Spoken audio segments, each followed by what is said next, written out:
नमस्कार. आज आषाढ वद्य तृतीया. आज आपण नामदेवाची गाथा मधलाच एक अभंग पाहणार आहोत.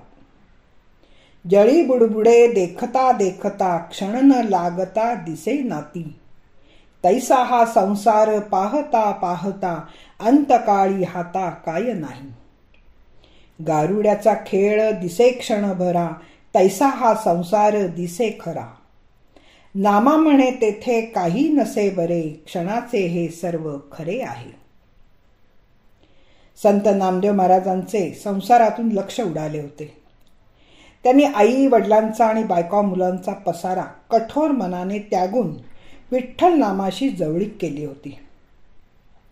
त्यामुळे इतरांनाही शांत मनाने विचार करून तुम्ही संसारातून मुक्त व्हा आणि नारायणाच्या नामाचा सदा सर्व काळ नामोच्चार करा असे ते सांगत. एकदा का हे दिवस गेले की तुम्हाला कोणीही विचारणार नाही. हा सर्व प्रपंच खोटा आहे हे जाणा आणि पांडुरंगाला शरण जा. अवघा हा प्रपंच जाणोनी लटिका, शरण रिद्या एका पंढरी राया. व्यर्थ अनित्य माया मोहामध्ये गुंतला आहात. तुम्ही ब्रह्म आहात हे लक्षात घ्या. सर्व सुखाचे धनी व्हायचे असेल तर विठ्ठल चरणी मनाचा वेध हवा. अहो, पाण्यातील बुडबुडा कसा क्षणभंगूर असतो, पाहता पाहता नष्ट होतो, त्याप्रमाणे हा संसारही पाहता पाहता नष्ट होणार आहे. शेवटी तुमच्या हाती काय राहणार आहे? हा संसार म्हणजे गारुड्याच्या जादूगाराच्या खेळासारखा क्षणभराचा. आत्ता दिसतोय तर थोड्या वेळाने नसणार आहे, दिसणार नाही.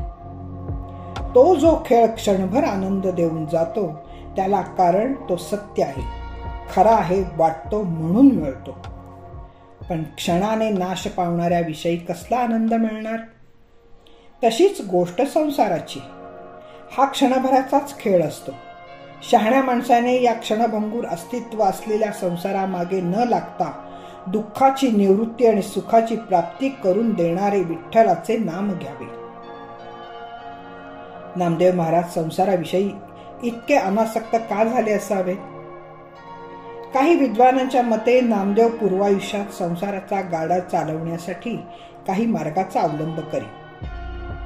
एक दिवस एका निराश्रित शूद्र शिपायाच्या बायकोचे परखड शब्द त्यांनी ऐकले आणि त्यांना आपल्या पापी जीवनाबद्दल अनुताप वाटू लागला. संसाराविषयीची आसक्तीच मेली. त्यांना संसाराची व्यर्थता पटली आणि ते अंतर्मुख झाले. त्यांना भगवंताच्या दर्शनाची ओढ लागली. बाह्य परिस्थितीच्या प्रतिकूल आघाताने हे घडून आले होते. परमार्थ बुद्धीचा त्यांच्या ठिकाणी संचार झाल्यावर विठ्ठलाविषयी त्यांना सर्व व्यर्थ वाटू लागले. त्याला आई वडील बायको मुले यांचे संबंधही नकोसे झाले. संसारासक्ती नष्ट झाल्यावर पुत्र कलत्र म्हणजे रौखाचे धन अशी पक्की खात्री झाली. संसारातील सुखे म्हणजे विषाचे प्याले वाटू लागले. असे हे परिवर्तन घडून आल्यावर नामदेव संसाराला क्षणभंगूर बुडबुड्याप्रमाणे समजू लागले आणि या संसाराच्या मागे लागून शेवटी हाती काहीही लागणार नसल्याचे ते बोलून दाखवू लागले. त्यांचे हे संसारिकतेच्या स्तरावरून एकदम वरच्या पारमार्थिकतेच्या स्तरावर जाणे घरातील लोकांना आवडणारेच नव्हते. सर्वांनी त्यांना विरोध केला. पण गारुड्याचा खेळ जसा क्षणभराचा असतो तसा संसारही क्षणभंगूर आहे, त्याचा मोह धरण्यात अर्थ नाही असे जाणवून त्यांनी सर्व जुने संबंध जुनी मूल्ये त्यागली, सर्व दोर कापून टाकले आणि फक्त विठ्ठलाच्या भक्तीत स्वतःला झोकून दिले. हेच यावरील अभंगाचे सार आहे. त्यात त्यांना आलेल्या अनुभवांचे उद्गार आहेत. क्षणाचे हे सर्व खरे आहे या अनुभवाच्या आधारावरच पुढे ईश्वरी साक्षात्काराचे अमृत फळ नामदेवांना सहज प्राप्त झाले असेल.